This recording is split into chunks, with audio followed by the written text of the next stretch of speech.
আপনারা সবাই জানেন যে ভারতীয় গোয়েন্দা সংস্থা র বাংলাদেশ নিয়ে অনেক তৎপর এবং এই ভারতীয় গোয়েন্দা সংস্থা আওয়ামী লীগের আমলে আওয়ামী লীগের এই ডামি নির্বাচনের সময় কাকে কাকে মনোনয়ন দিবে সেগুলো পর্যন্ত র নির্ধারণ করে দিত। হ্যাঁ, তো শেখ হাসিনা সবসময় 100% মানতো তা না, বাট 99%, 95% এরকম মানতো। তো সেই র বাংলাদেশকে নিয়ে অনেক বিশ্লেষণ করে সিদ্ধান্তে উপনীত হয়েছে যে এবার জামাতের ক্ষমতায় আসার সম্ভাবনা প্রচুর, এবং এরপরেই ভারতীয় গোয়েন্দা সংস্থা র নড়ে চড়ে বসেছে। এবং জামাত ক্ষমতায় আসতে পারলে কি ধরনের প্রভাব পড়তে পারে, কি ধরনের সমস্যা হতে পারে, এগুলো নিয়ে চুলচেরা বিশ্লেষণ চলতেছে।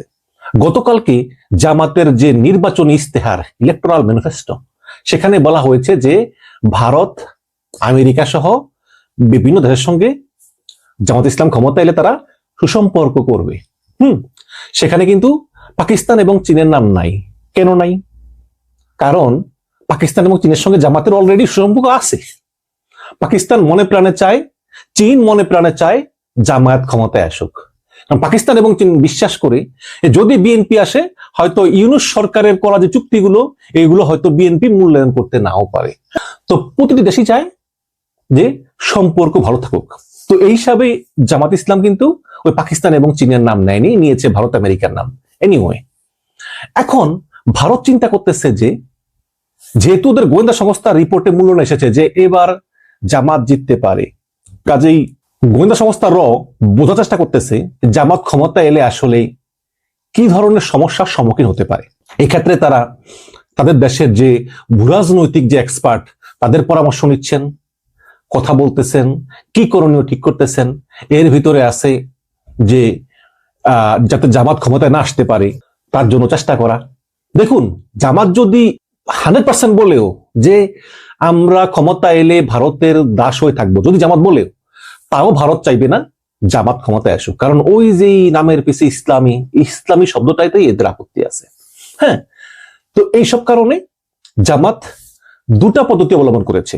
একটা হচ্ছে তোষণ নীতি, জামাতের কাছাকাছি আসার চেষ্টা, মানে সকল পথে খোলা রাখবে।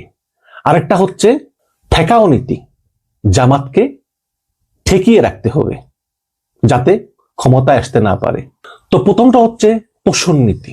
আপনারা জানেন যে বার্তা সংস্থা রয়টার্সকে দুটো ইন্টারভিউতে জামাতের আমির বলেছিলেন যে তার যখন হার্টে বাইপাস সার্জারি হয় তখন দুইজন ভারতীয় কূটনীতিক গোপন এসেছিলেন দেখা করতে।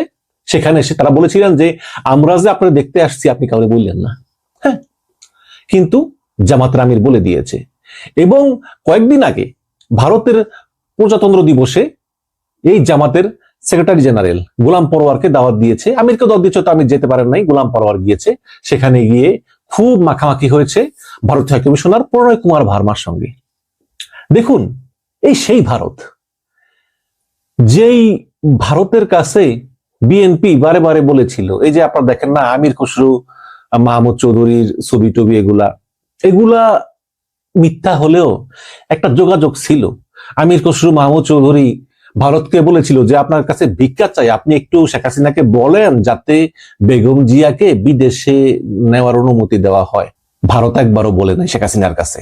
আজকে বেগম জিয়া ধুকে ধুকে ধুকে ধুকে সেই সময় বিনা চিকিৎসায় রোগ এমন বাড়া বেড়েছে, পরে আর চিকিৎসা তো কাজ হয় নাই, পর তো মারাই গেলেন।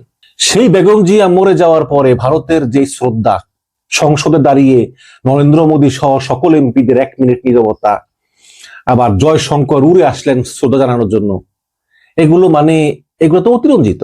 যখন মানুষটা কারাগারে ছিল তখন একটা বার শেখ হাসিনাকে বলার সাহস হয় নাই আপনাদের যে তাকে একটু বিদেশে পাঠাও চিকিৎসার জন্য। জামাত ইসলাম গোপনে ভারতকে অনেক বলেছে যে এই যে আমাদের বৃদ্ধ বৃদ্ধ নেতাগুলো নিজামী, মুজাহিদ, এদের বয়স 80-75, এদেরকে ফাঁসি দিয়ে লাভটা কি রে ভাই মিথ্যা মামলায়? আপনি একটু হাসিনাকে বলেন, আপনারা বললে শুনবে, ওদেরকে ফাঁসি দিও না। ভারত তাও বলে নাই। পাকিস্তান বলেছে, ইমরান খান বলেছে, তুরস্কের এরদোগান পর্যন্ত বলেছে শেখ হাসিনাকে যে একটু কনসিডার করেন, আপনি আমাদের বোন, প্লিজ। শেখ হাসিনা শুনে নাই, সে এই বৃদ্ধ লোকগুলোকে ফাঁসির দড়ি পরিয়েই ছেড়েছে। তো সেই ভারত এখন জামাতের আপন হতে চায়। এই কারণে বিভিন্ন স্তরে কূটনৈতিক আলোচনা শুরু করেছে। একটু আগে রিপোর্ট, ওই জামাত ইসলামের আমির ইস্তেহারে যাবে, তখন ভারতীয় এক মহিলা সাংবাদিক জিজ্ঞেস করে যে আপনারা ক্ষমতা এলে ভারতের সঙ্গে সম্পর্ক কেমন হবে? জামাতের আমির ওই যে উপরে ওই ইয়ে ছিল, ওই যে সিলিংটা কালারফুল ছিল, ওই যে বিভিন্ন সবুজ লালে, জামাতের আমির বলে কালারফুল হবে, এরকম কালারফুল। হ্যাঁ, এটা কূটনৈতিক উত্তর দিয়েছেন, বাট এটাও সত্য যে ভারতীয় গোয়েন্দা সংস্থা তারা খুবই চিন্তিত। আজকে দেখলাম জনপ্রিয় বক্তা মিজানুর রহমান আজাহারি তিনি একটা ফেসবুকে পোস্ট দিয়েছেন যে তরুণদের প্রথম ভোট ন্যায় এবং ইনসাফের পক্ষে হোক।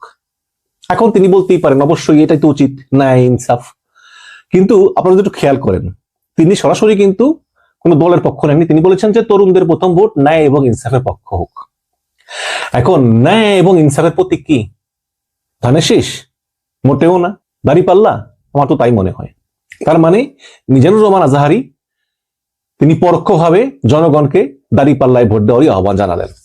আর বাকি থাকে আরেকজন ইনফ্লুয়েন্সার শায়ক আহমদুল্লাহ, তিনিও হয়তো নির্বাচনে 2-3 দিন বাকি আছে, তিনিও হয়তো কোনো না কোনো ফর্মে তরুণদেরকে এই দাঁড়িপাল্লায় ভোট দেওয়ার জন্য উৎসাহিত করবেন। এবং সবচেয়ে বড় সমস্যা হচ্ছে কি, মানে বিএনপির জন্য প্রবাসীরা যে 16 লাখ ভোট দিয়েছে এর ভিতরে 95% দাঁড়িপাল্লায় পড়েছে। 95%। ইউরোপিয়ানরা কিন্তু এতটা ভোট দেয়নি। বেশিরভাগ ইউরোপ আমেরিকার লোকজনই তারা আসলে ওই দেশের নাগরিক হয়ে গিয়েছে, দেশের সঙ্গে তোরা টান ফিল করে না, বিভিন্ন ফ্যাক্টর আছে। বাট মধ্যপ্রাচ্যের, মালয়েশিয়ার যারা কাজ করে তারা সবাই ভোট দিয়েছে প্রায়, এবং সবাই ওই দাঁড়িপাল্লায় ভোট দিয়েছে। তো এখানে দেখা যায় যে প্রত্যেকটা সংসদীয় আসনে কিন্তু দাঁড়িপাল্লা অলরেডি ইলেকশনের আগেই 5,000, 4,000 এরকম ভোটে গিয়েছে। হ্যাঁ, এগুলো একটা ফ্যাক্টর হিসেবে কাজ করতে পারে। বাট এবারে নির্বাচন আসলে কে ক্ষমতায় আসবে সেটা নির্ধারণ করা বড়ই মুশকিল, কারণ ভোট তো হয় না 15-16 বছর। এবং আমি নিজে এখনো বিশ্বাস করি যে বিএনপি ক্ষমতায় আসলেও আসতে পারে, সামান্য ব্যবধানে আসবে, জামাত হয়তো নাও আসতে পারে, বাট পরিস্থিতি কিন্তু ঠিক বোঝা যাচ্ছে না। এই কারণেই ভারতীয় গোয়েন্দা সংস্থা কথা হচ্ছে যে ব্যাপকভাবে সম্পর্ক উন্নয়ন, যে যদি জামাত ক্ষমতায় আসে জামাতের সঙ্গে সম্পর্ক আমরা এমন ভাবে বিল্ড আপ করবো যাতে জামাত ক্ষমতায় আসলে আমাদের সমস্যা না হয়। যখন তারেক রহমান লন্ডনে ছিল তখন লন্ডনের ভারতীয় দূতাবাস থেকে ভারতীয় কর্মকর্তারা তারেক রহমানের সঙ্গে নিয়মিত দেখা করত, এবং শফিকুর রহমান লন্ডনে গেলে তার সঙ্গে দেখা করত। যদিও এগুলো কেউই প্রকাশ করবে না, না তারেক রহমান না শফিকুর রহমান, বাট এগুলো অন্যায় না, এগুলো হয়, এগুলো হতেই পারে। তো এইরকম যোগাযোগ তারা রাখতেছে বিভিন্নভাবে চেষ্টা করতেছে সম্পর্ক উন্নয়ন করার, ভালো ভালো মিষ্টি মিষ্টি কথা বলতেছে। এবং পিছনে আছে দুরভিসন্ধি যে বিএনপি ক্ষমতায় আসলে নাকি জামাত ক্ষমতায় আসলে শেখ হাসিনার পুনর্বাসনের জন্য ভালো, বিচারটা আসলে ঠেকিয়ে দেওয়া যায় কিনা, আওয়ামী লীগকে পুনর্বাসন করা যায় কিনা, এই ধরনের বিভিন্ন চিন্তা কিন্তু আছে, যেটা ভারত এখনো মনে করতেছে যে জামাত ক্ষমতায় আসলে হয়তো আওয়ামী লীগকে পুনর্বাসন করা সম্ভব নাও হতে পারে। কারণ হ্যাঁ, জামাত ক্ষমতায় আসলে ভারতের সঙ্গে সম্পর্ক এক জিনিস, আওয়ামী লীগকে পুনর্বাসন আরেক জিনিস। যদি জামাত ইসলাম বলে ক্ষমতায় আসলে যে হ্যাঁ ভারত আপনাদের সঙ্গে আমাদের প্রতিবেশী হিসাবে সুসম্পর্ক থাকবে, আমরা এমনকি শেখ হাসিনার আমলে যেই বিভিন্ন চুক্তি এগুলো নিয়েও কথা বলতে পারি, আপনারা কি চান বলেন, আমরা সহযোগিতা করব, কিন্তু আওয়ামী লীগের ব্যাপারে কোনো কথা শুনতে চাই না, তখন ভারত কি করবে? ভারতের তো ওই আওয়ামী লীগকে পুনর্বাসন করা লাগবেই, কারণ তাদের যেই পঞ্চবার্ষিকী পরিকল্পনা সেটা তো আওয়ামী লীগ ছাড়া বাস্তবায়ন হবে না। কারণ শেখ হাসিনা ছাড়া আর কারো পক্ষে এত নিচে নামা সম্ভব না, যে এত দলদাস হওয়া, এত মানে চাকর হওয়া। সুতরাং ছলে বলে কৌশলে ওই আওয়ামী লীগকে পুনর্বাসন করা লাগবেই। এই কারণেই আসলে তারা খুব দ্বিধাগ্রস্ত, তারা এখনো চায় না যে জামাত ইসলাম ক্ষমতায় আসুক। তো এই কারণে তারা বিভিন্ন পরিকল্পনা করতেছে বলে আজকে একটা খবর বেরিয়েছে আমার দেশ পত্রিকায়। এটা বাংলাদেশের গোয়েন্দা সংস্থার বরাত দিয়ে তারা বলেছে যে আসন্ন সংসদ নির্বাচন ও গণভোটকে সামনে রেখে দেশকে অস্থিতিশীল করার একটি পরিকল্পনা বহুস্তরীয় নীল নকশা বাস্তবায়নের আশঙ্কার কথা জানাচ্ছে একাধিক নিরাপত্তা ও গোয়েন্দা সূত্র। সংশ্লিষ্ট বিশ্লেষণে বলা হচ্ছে যে এই পরিকল্পনার লক্ষ্য নির্বাচন বানচাল করা, প্রতিদ্বন্দ্বী পক্ষগুলোর রাজনৈতিক সংঘাতকে রক্তক্ষয়ী রূপ দেওয়া এবং শেষ পর্যন্ত নির্বাচন প্রক্রিয়াকে আন্তর্জাতিকভাবে বিতর্কিত করে তোলা। নিরাপত্তা সংশ্লিষ্টদের দাবি, এই নীল নকশার সঙ্গে সীমান্ত পারের অপশক্তি, পলাতক রাজনৈতিক এবং প্রশাসনিক ব্যক্তিদের একটি নেটওয়ার্ক এবং উগ্রবাদী গ্রুপের সম্পৃক্ততার প্রমাণ মিলেছে। অনলাইন প্ল্যাটফর্মে পরিকল্পিত উস্কানি, ভুয়া ভিডিও ও বিভ্রান্তিকর পোস্ট ছড়িয়ে মাঠ পর্যায়ে উত্তেজনা বাড়ানোর পাশাপাশি অর্থের বিনিময়েও সন্ত্রাসী গ্রুপ নামানোর আশঙ্কা রয়েছে। গোয়েন্দা তথ্যে উঠে এসেছে নির্বাচনের আগে পরিস্থিতি ঘোলাটে করার জন্য একটি ক্রিটিক্যাল ফেজ নির্ধারণ করা হয়েছে। এই সময়ের মধ্যে টার্গেট কিলিং, সাম্প্রদায়িক উত্তেজনা সৃষ্টি, রাজনৈতিক সমাবেশে হামলা এবং অনলাইন প্ল্যাটফর্মে গুজব ছড়িয়ে মনস্তাত্ত্বিক যুদ্ধ চালানোর আশঙ্কা রয়েছে। সামনের 5 দিন কিন্তু খুবই ইম্পর্টেন্ট। গোয়েন্দা তথ্য অনুযায়ী প্রথম ধাপে দেশের প্রধান দুটি রাজনৈতিক দল বিএনপি এবং জামাতের মধ্যে ছোটখাটো সংঘর্ষকে রক্তক্ষয়ী সংঘর্ষে রূপ দেওয়ার পরিকল্পনা করা হচ্ছে। অনুপ্রবেশকারী সন্ত্রাসীদের মাধ্যমে দুই পক্ষের মিছিলে হামলা, টার্গেট কিলিং ও নারী নিপীড়নের মতো স্পর্শকাতর ইস্যু ব্যবহার করে পরিস্থিতি ঘোলাটে করার পরিকল্পনা করা হয়েছে।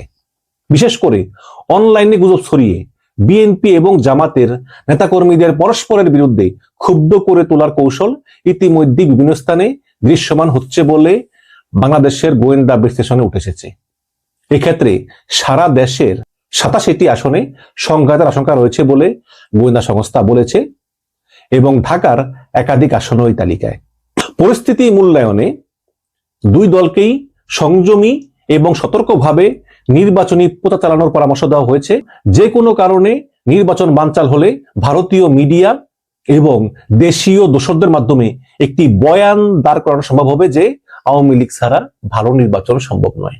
আরেকটি খবর হচ্ছে যে ভারতীয় গোয়েন্দা সংস্থা র এর তৈরি জেএমবির 103 সদস্য নিয়ে উচ্চ সতর্কতা। সবচেয়ে উদ্বেগজনক তথ্য হলো যে আওয়ামী শাসনামলে তৎকালীন প্রশাসনের প্রত্যক্ষ বা পরোক্ষ মদদে এবং ভারতীয় গোয়েন্দা সংস্থা র এর সক্রিয় সহযোগিতায় এক শ্রেণীর তরুণকে উগ্রবাদী হিসাবে গড়ে তোলার প্রক্রিয়া চলে এবং এইসব প্রক্রিয়া বাস্তবায়ন করেন মনে হয় ওই এসবির মনিরুল। পরিকল্পনাগুলো এমনভাবে সাজানো হয়েছিল যাতে র এর সরাসরি সম্পৃক্ততার প্রমাণ পাওয়া কঠিন হয়। অনেক ক্ষেত্রে বিদেশি নাগরিক ও ডিজিটাল প্ল্যাটফর্ম ব্যবহার করে ইসলাম প্রিয় তরুণদের আবেগকে কাজে লাগাতে তাদেরকে অনুপ্রাণিত করা হয়। ফিলিস্তিন, কাশ্মীর এবং ভারতের মুসলমানদের উপর নির্যাতনের দৃশ্য দেখিয়ে তাদেরকে মানসিকভাবে প্রভাবিত করা হয়। এই বয়ান প্রতিষ্ঠা করতে যে গণতন্ত্র হচ্ছে একটি কুফরি ব্যবস্থা এবং মূল ধারা যে রাজনৈতিক দলগুলো যেমন বিএনপি, তারপরে জামাত, ইসলামী আন্দোলন বা খেলাফতে মজলিস, এরা হচ্ছে মূলত ইসলামের পথে বাধা। ভারতীয় গোয়েন্দা সংস্থা র এর মদতে তৈরি জেএমবির প্রশিক্ষিত কিছু বিপদগামী তরুণকে কাজে লাগানোর পরিকল্পনা রয়েছে। জেএমবির 103 জন পলাতক সদস্যকে নিয়ে নিরাপত্তা সংস্থাগুলো ইতিমধ্যেই উচ্চ সতর্কবার্তা জারি করেছে। এই ব্রেন ওয়াশড তরুণদের বোঝানো হয়েছে যে গণতান্ত্রিক প্রক্রিয়া অংশ নেওয়া মানেই হচ্ছে কাফির মুশরিকদের দোসর হওয়া। হাসিনা সরকারের আমলে যাদেরকে জঙ্গি হিসেবে তৈরি করা হয়েছিল তাদেরই এখন বর্তমান সরকারকে অস্থিতিশীল করার হাতিয়ার হিসাবে ব্যবহার করার প্রস্তুতি নেওয়া হয়েছে। এবং সবচেয়ে উদ্বেগজনক তথ্য হলো ভারতে পলাতক কিছু পুলিশ ও সেনাবাহিনীর কর্মকর্তা এই পুরো নেটওয়ার্কের সমন্বয় করতেছেন।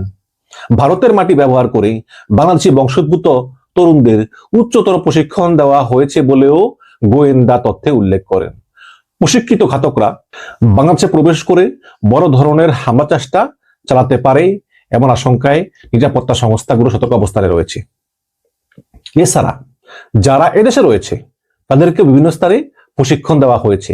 এই তরুণদের অধিকাংশই আওয়ামী লীগ শাসনামলে র এর তত্ত্বাবধানে প্রশিক্ষণ পাওয়া তরুণ।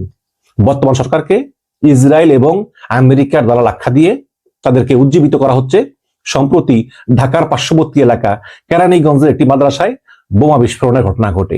এতে আওয়ামী আমলে প্রভাবিত তরুণদের সংশ্লিষ্টতা পাওয়া গেছে বলে জানা গেছে। তো এরকম আরো অনেক বিশাল একটা রিপোর্ট দিয়েছে যে দিল্লিতে আনহোলি অ্যালায়েন্স ও নাটের গুরুরা এখানে লিখেছে যে শেখ হাসিনার আমলে যাদের দেশে গণহত্যা হয়েছে তারা বিভিন্ন কলকাতার সেফ হাউসে অবস্থান করতেছেন।